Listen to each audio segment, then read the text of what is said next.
वहीं भारतीय जनता पार्टी के नवनिर्वाचित राष्ट्रीय अध्यक्ष नितिन नवीन और मुख्यमंत्री योगी आदित्यनाथ रविवार को मथुरा पहुंचे। पहली बार मथुरा आए नितिन नवीन का जोरदार स्वागत हुआ। अक्षय पात्र में प्रधानमंत्री नरेंद्र मोदी की मन की बात सुनने के बाद सीएम योगी ने यूपी के विकास की चर्चा की और राष्ट्रीय अध्यक्ष ने विपक्ष पर तीखा हमला किया। उन्होंने कार्यकर्ताओं से आगामी चुनावों के लिए कमर कसने की अपील की और साथ ही भाजपा सरकार की उपलब्धियां भी गिनाई।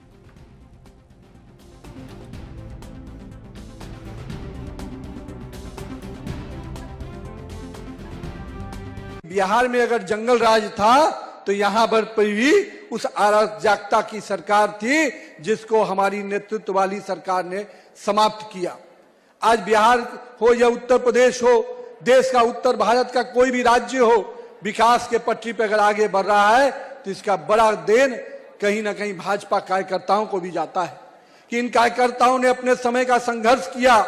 और उस संघर्ष के बल पर आज देश में अपनी सरकार बनी और एक बार नहीं तीन बार अगर देश में भाजपा की सरकार बनी तो इसका श्रेय कार्यकर्ताओं को जाता है। मैं साथ ही साथ उत्तर प्रदेश के विकास में जिस प्रकार से काम हो रहा है, मैं माननीय मुख्यमंत्री जी को बहुत बहुत बधाई देता हूं कि जिस राज्य में बनारस से लेकर हम कह सकते हैं अयोध्या से लेकर और आज काशी की इस नगरी में भी, काशी के और मथुरा के इस नगरी में भी जिस प्रकार से सांस्कृतिक विरासत को आप आगे बढ़ा रहे हैं, निश्चित रूप से भारत का एक एक सनातनी व्यक्ति अपने आप में गर्व करता है कि ऐसी सरकार हमने बनाई है जो सनातन के परंपराओं को जीवित रखकर आगे बढ़ा रहा है। चलिए, हमारे संवाददाता वेद प्रकाश मौजूद हैं, बात करने की कोशिश करते हैं। वेद प्रकाश, हमें ये बताइए कि लगातार नितिन नवीन दौरे पर हैं, ऐसे में लगातार विपक्ष पर निशाना भी साधा जा रहा है और क्या कुछ मथुरा के लिए उनके प्लान है और क्या कुछ ये जो उनकी यात्रा है, क्या कुछ संदेश सामने रखने वाली है? जी, मैं आपको बता दूं, नितिन नवीन जो राष्ट्रीय अध्यक्ष हैं जी,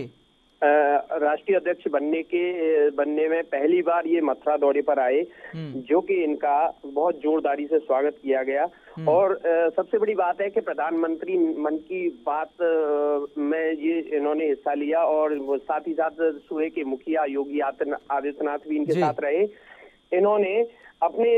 कार्यकाल के, अपने मोदी के कार्यकाल की, योगी के कार्यकाल की सभी को जो है बताया गया और साथ ही साथ कहा कि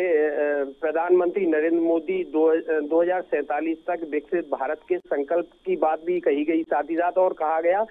कि जो है मजदूर वर्ग का जो आदमी है वो डायरेक्ट सरकार से जुड़ा हुआ है। जैसे हम बात करें 125 दिन रोजगार देखकर उनका सम्मान बढ़ाया गया है। जैसे गरीब, किसान, मजदूर और युवा भाजपा की नवनीतियों के बारे में लाभान्वित किया गया है। और सबसे बड़ी बात है कि उन्होंने जो अभी प्रेजेंट में जो जितनी भी योजनाएं चल रही हैं उनके बारे में बताया और कहा कि ऐसे ही हमारे साथ आप खड़े रहिए और ऐसे ही हमें अपना आशीर्वाद देते रहिए, जिससे कि हम आगे 2047 तक इस सरकार को आगे ले जाने में और महत्वपूर्ण अच्छा काम करने में आपका सहयोग करें। और उसके बाद में जब वहां से सीधा जब उनकी बात हो गई संबोधित करने के बाद में श्री ठाकुर बांके बिहारी के भी दर्शन किए उन्होंने। साथ साथ उन्होंने फिर उसके बाद में यहाँ के जो विधायक है माठ क्षेत्र के राजेश जी, उनके यहाँ पर भी राष्ट्रीय अध्यक्ष और जी अपने आप वेद प्रकाश अपने